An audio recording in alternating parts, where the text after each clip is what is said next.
Hmm? You already started it? Sorry, guys. You know, I'm sitting here drinking Life Shots from 2110. I sent this to my mom and dad the other day, and man, it's my mom is just, she's in her 70s and she just loves this stuff. My dad has diabetes and it's been a benefit to him. I had somebody after we shot our videos on it said, Troy, can we join your downline? It's like, I'm not in this company. You can't join my downline. You can go join Lisa Jimenez's downline. She's a good buddy of mine and she'll train you right. But you can't, I don't have a downline. But guys, this video, we've shot a couple videos in the last week of Robert Dean and the situations with closed door deals, free agency, but yet it's private deals. And forgive my appearance.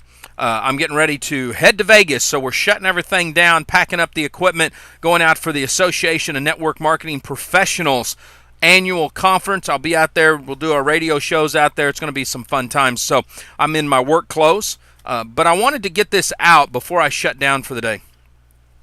I've studied something over the weekend. We shot our first video and we showed the Visalis side of Robert Dean leaving and moving over to Limu. we gave Nick plenty of opportunity to share the emotional side, what his frustrations were, and exactly what happened. And then turned around and we did another video, and we got Limu's side and Robert Dean's side of this equation. I believe in a balance. I want everybody to see what's there. I want everybody to make their own decisions when in certain situations. And in this one, it's about these deals that are made.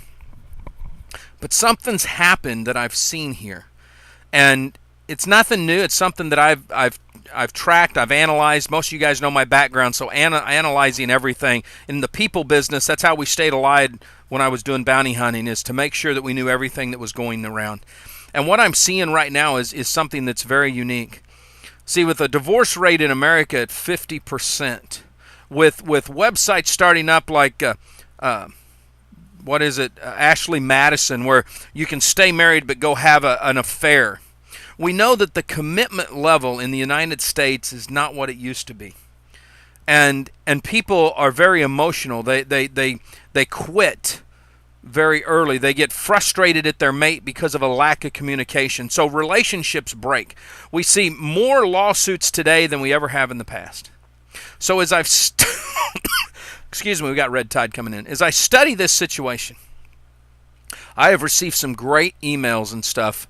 Videos about Robert Dean, how he's helped people, how he's helped them financially, he's helped them personal development, he's helped their families, he's given them a leg up, he's put a hand out as a leader when other people thought it was too risky.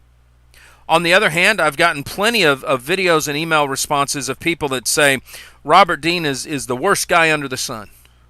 Well, I thought this through for a long time, looking at and say, how can two people see one man in totally different eyes? And I thought, man, this is the same thing that you see in relationships when there's a divorce. You know, I know when families have been together 25 and 30 years and then there's a divorce, all of a sudden friends take sides. Well, she's right, or he's right, or he's wrong. No, she's wrong. You know, irreconcilable differences. And that's what I'm seeing. See, Robert said something that, and when he first said it, I sat there and I thought, I don't know if I agree with that. And the more that I've thought about it, I think I understand where he's coming from, but I think what's happened is because of his mindset, because of his reasoning for what he has done, doesn't matter after T&I, whatever company it is, Robert has made it very clear it's been a business decision. And I believe 100% that it is a business decision with him. I don't believe that it's anything personal with any of those companies. I think he loves the leadership over there. Would probably, if everything being open, would probably sit down and have lunch or dinner with them down the road sometime. It's too early in the divorce right now to do that, but I could see that happening. Similar to a divorce in a relationship. When two people get divorced, it's pretty heated that first few months, and especially going through the divorce. And the more assets you have, it's even worse. If you have children, it's even worse. Well, you know what? When you're a team as big as Top Gun, when you're a team as big as Team Orrin Woodward and Chris Brady's, if you're as big as Brig Hart or Sherman Uncaford, the list could go on and on.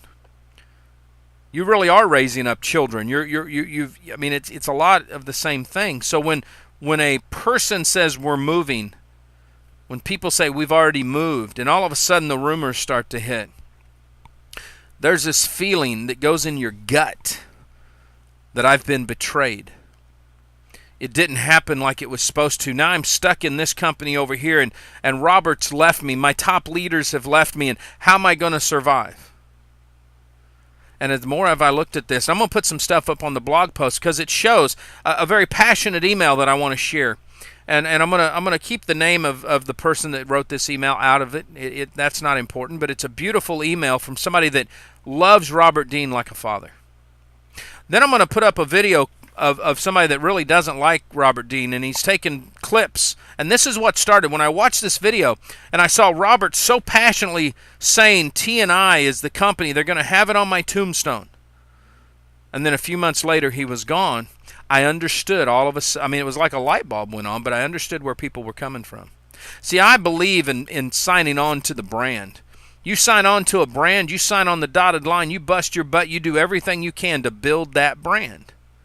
But when you leave, you also sever that tie and you go on. And there's some people, they don't get that. It's like going to a church and you sit in a church for a long time under a pastor's authority. And there comes a time, a season in everybody's life when all of a sudden maybe you can't sit under that pastor's authority anymore. And you have to go and look for a new church and look for a new pastor that you can sit under his authority. It's similar here, but it gets nasty, man, in churches. I'll tell you that for sure. So what we've got to look at moving forward is leaders.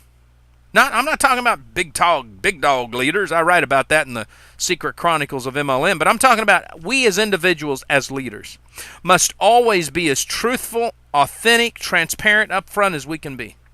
If we are busting our butt, if we go out there and we are successful, our team is successful, and we ink a deal because we're able to influence and facilitate the growth of an organization and bring millions of dollars of volume into an organization.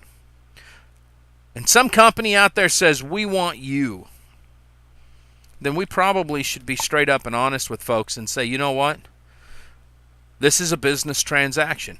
We have an opportunity as a team to do some great things. And as a team, you make that decision. I guess that's where the republic comes in, a democracy comes in. And in sales, I think this is what's happened. I think so many times we just look at the top leader. You know, Robert Dean is a charismatic, he's a great guy, but you realize if it wasn't for his leaders across the board, he wouldn't be the man that he is today. You know, Garrett McGrath, who I'm going to see him in Vegas in a couple days, passionate man, and he'll be the first to tell you that Team and Spirit, that he may be the focal point, he may be the man, and Sylvia may be his partner, but it's the team underneath him that built it. Orrin Woodward and Chris Brady are the same way. They'll tell you it wasn't us. We were at the right place at the right time, and we influenced a few who influenced a few who influenced a few. And that's really what it's about. So let's all just make a commitment again. And you've heard me say this, but let's make a commitment to hold each other accountable. It's not about throwing stones as much as it's saying, how can we make a change? I understand the emotions run high. I understand that Visalis has a leg to stand on in their frustration. I understand that Limu has a right to go out there and attract any person that's in this industry that they want to attract. I understand that men and women like Robert Dean have the opportunity to do something for their families, for their team, for their future too. I don't have any problem with any of that. But we must stand on some type of foundation, some type of principle. And I still believe, although my attorneys have told me that they don't know how it would ever happen, I still believe that if we could be more open and more transparent, that we could work better as a community, as a tribe, that we wouldn't have all these lawsuits, we wouldn't have all the rumors, and we sure wouldn't have all these guys wanting to do a get-rich-quick scheme, because there's not a leader I've met that'll tell you it happened fast. They'll tell you it was true, but it took a lot of hard work. So, folks, no matter what side of the spectrum of Mr. Robert Dean, and in this situation particularly you stand on, please give some thought to the underlying principles here that we're talking about, which is transparency and authenticity when it comes to signing on the dotted line. What is it going to hurt if those deals are made public? What would it hurt if the average distributor knew my team leader is so valuable that this company is willing to pay XYZ? What would that hurt? I hope to see some of you in Vegas this week at the Association of Network Marketing Professionals Conference and Convention. And until the next time, live life like it's an epic adventure. We'll see you at the top.